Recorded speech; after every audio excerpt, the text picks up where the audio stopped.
नीलम माधोपुर नाम के एक छोटे से गांव से शहर अपने ससुराल ब्याह कर आई थी। नीलम का रंग काला था, लेकिन उसके लंबे घने और चमकदार बाल उसकी सुंदरता को और बढ़ाते थे। नीलम के ससुराल में उसके पति सूरज, जेठ मनोज और ससुर लालचंद का स्वभाव सही था, पर नीलम की जेठानी उमा बहुत ही धूर्त स्वभाव की थी। सच तो ये था कि उमा नीलम के काले लंबे बालों को देखकर ईर्ष्या करती थी। अक्सर ही वो इस जलन को बाहर निकालने के लिए नीलम के काले रंग को लेकर अपनी सास सुमित्रा देवी को हमेशा भड़काती रहती थी। उसकी सास भी उसके कहने में आ जाती थी। और ऐसे ही एक दिन,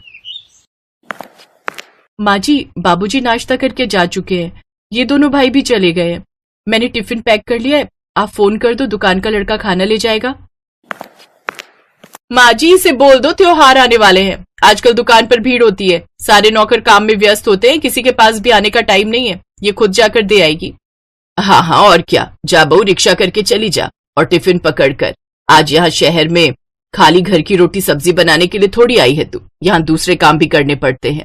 माँ जी, मुझे रास्तों का इतना पता नहीं है, अगर भाभी साथ चल लेते।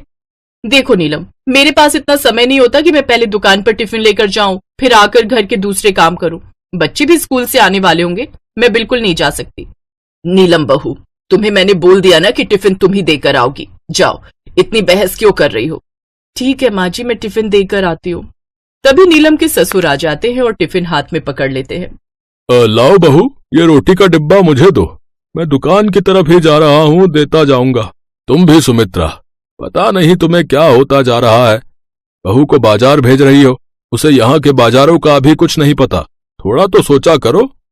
नीलम के ससुर टिफिन लेकर चले जाते हैं। नीलम अपने कमरे में आ जाती है।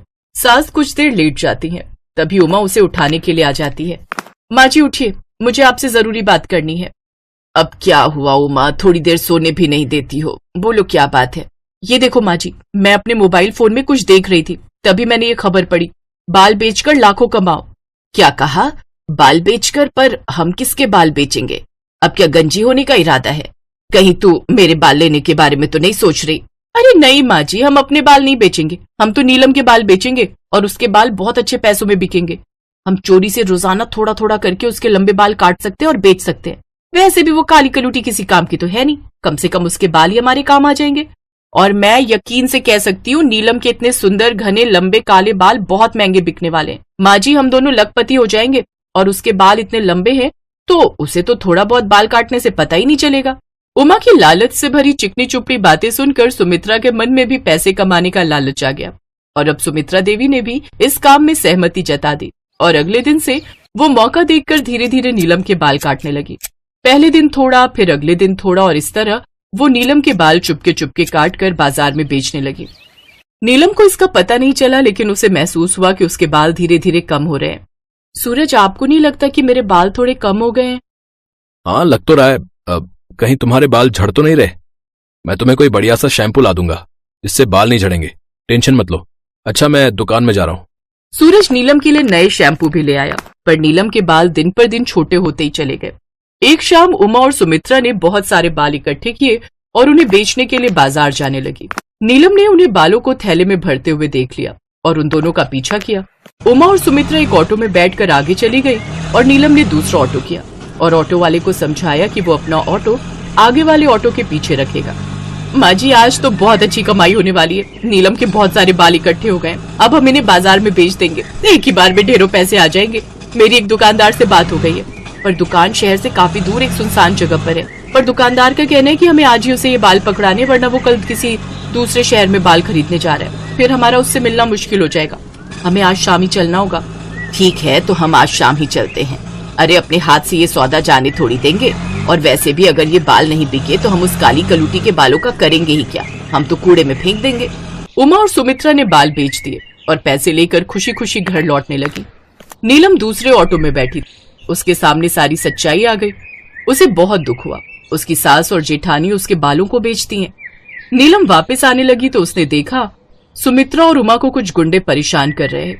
सुमित्रा और उमा अपने आप को उन गुंडों से बचा रही हैं। गुंडे बदमाशों को देखकर नीलम जिस ऑटो में आई थी वो ऑटो वाला भी भाग गया। नीलम परेशान हो गई, वो दौड़कर मदद के लिए पुकारने लगी। तभी वहां से दो पुलिस वाले बाइक पर जा रहे थे। उन्होंने नीलम को मदद के लिए पुकारते देखा। हाँ जी, क्या हुआ मैडम, आप किसी परेशानी में हो के? इंस्पेक्टर साहब, मेरी सास और जेठानी को कुछ गुंडों ने पकड़ा हुआ है, हमारी मदद कीजिए। दोनों पुलिस वाले नीलम के साथ वहां पहुंचे। पुलिस को आता देख गुंडे डर कर भाग गए। अरे तो आप सब यहाँ इस सुनसान सड़क पर क्या करने आई थी? यहाँ तो आसपास कुछ भी नहीं है। वो इंस्पेक्टर साहब वो हमारी माँ जी के घुटनों में दर्द रहता है। किसी ने वहाँ सामने गांव में एक हकीम बताए थे, हम उन्हीं के पास से लौट रहे थे और ऑटो का इंतजार कर रहे थे। तभी ये गुंडे आए और हमें तंग करने लग गए, पर मैं किसी तरह उनसे नजरें बचाकर मदद के लिए पुकारने लगी। तभी आप दिखे। आपका बहुत बहुत धन्यवाद इंस्पेक्टर साहब, आपने हमारी मदद की। ठीक है, कोई बात नहीं, हम अभी आपके लिए पुलिस की गाड़ी मंगवा देते हैं। आप उसमें घर आराम से चले जाओगे, ठीक है? कुछ देर बाद नीलम सुमित्रा और उमा के साथ घर आ गई। नीलम ने बता दिया कि उसे सारी सच्चाई पता चल चुकी है। उमा और सुमित्रा को अपनी गलती का एहसास होता है और उन्हें उस दिन समझ आता है कि व्यक्ति के रंग रूप से उसके व्यवहार का पता नहीं चलता। व्यक्ति का स्वभाव अच्छा होना चाहिए।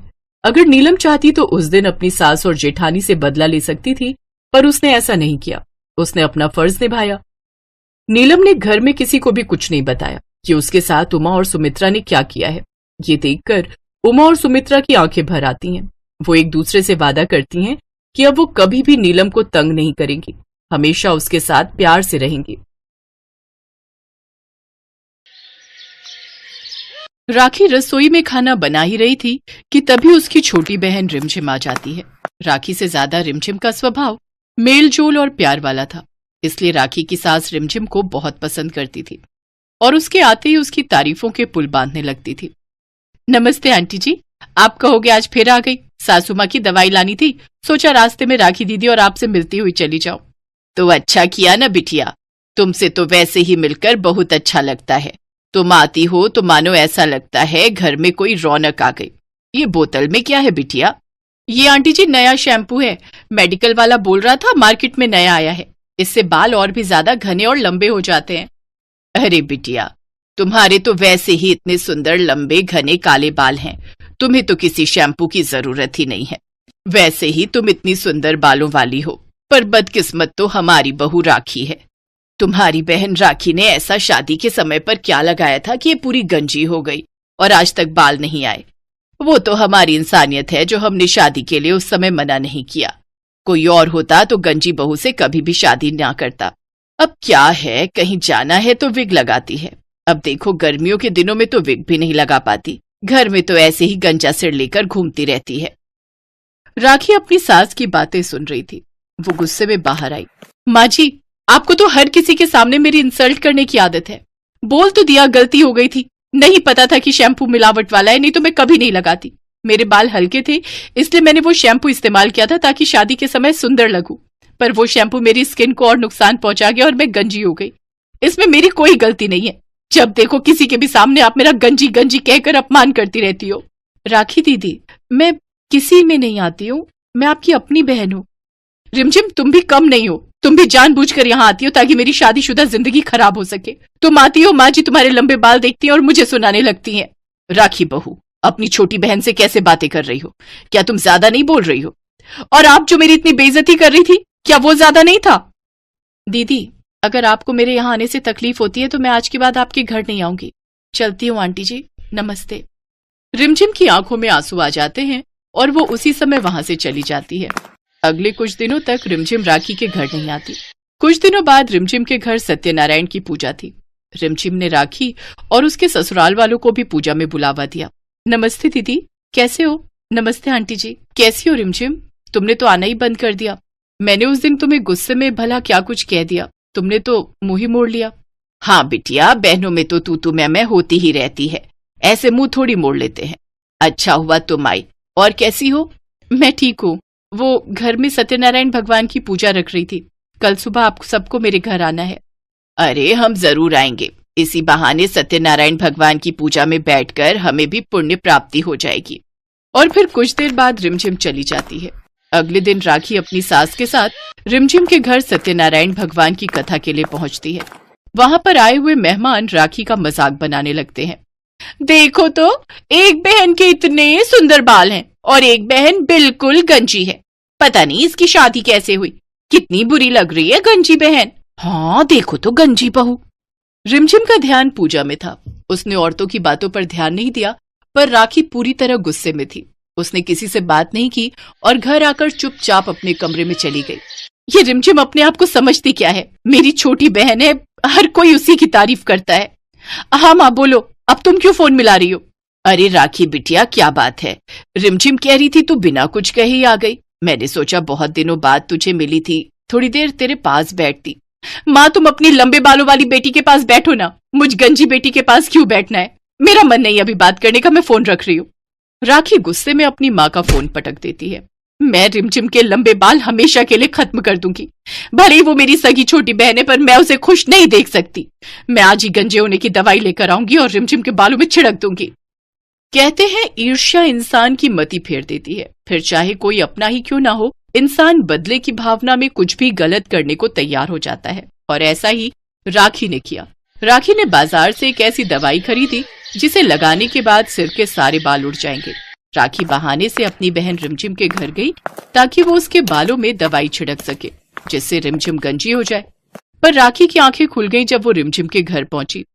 अरे राखी दीदी, आप? अच्छा हुआ आप आ गए, मैं आपको ही फोन करने वाली थी। मुझे आपसे बहुत जरूरी काम था। ये है डॉक्टर रितु, ये एक बहुत बड़ी सर्जन है जो हेयर ट्रांसप्लांट करती हैं। डॉक्टर, ये मेरी बहन राखी, जिनके बारे में मैंने आपसे बात की थी। डॉक्टर राखी से बात करती है। राखी कुछ देर तक डॉक्टर को सुनती रही। उसने सारी बातों को समझा। आप सच कह रहे हो डॉक्टर? मेरे सिर पर बाल फिर से आ जाएंगे? मेरा गंजापन दूर हो जाएगा? हाँ हाँ बिल्कुल, आप चिंता मत कीजिए। मैंने बहुत से लोगों का गंजापन दूर किया है, उनका हेयर ट्रांसप्लांट किया है। मैं आपके गंजेपन को दूर करने की पूरी कोशिश करूंगी। राखी को अपने ऊपर बहुत शर्मिंदगी महसूस हुई। कहाँ वो अपनी सगी बहन को गंजा करने के बारे में सोच रही थी, उसके सुंदर बाल हटाने के लिए सोच रही थी, और वही छोटी बहन अपनी बड़ी बहन के बारे में भला सोच रही थी। कुछ दिनों बाद राखी के हेयर ट्रांसप्लांट का कोर्स पूरा हो जाता है और उसके सिर पर बाल आ जाते हैं। उसका सारा गंजापन दूर हो जाता है। राखी के बाल देखकर सब बहुत खुश होते हैं। अब उसके भी बाल रिमझिम के बालों की तरह लंबे और घने हो गए थे और राखी के दिल से अपनी बहन के लिए सारी नफरत भी चली गई थी।